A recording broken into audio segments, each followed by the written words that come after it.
दिहले गहरा हरे सखी दिहले गहरा शादी को के पिया ले गईले बहरा हमरा के जोखम उ दे दिहले गहरा सुनो ये सखी उखी आवे लगले खोआ खोआ खोआ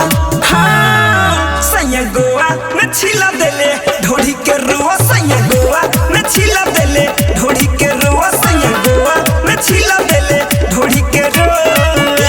मनीष रक्सौल ढोड़ी के रुआ ये संगीत रिकॉर्डिंग स्टूडियो दिल्ली।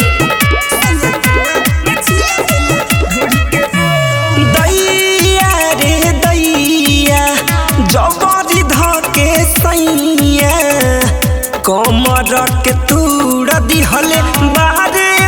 कसैया अरे दैया रे दैया जबरी धके सैया कमर के तूड़ दिहले बारे कसैया ठीक हो जाई हम मांगतनी दुआ दुआ दुआ हाँ सैया गोवा में छिला देले ढोड़ी के रोआ सैया गोवा में छिला देले ढोड़ी के रोआ सैया गोवा में छिला देले ढोड़ी के रोआ ढोड़ी के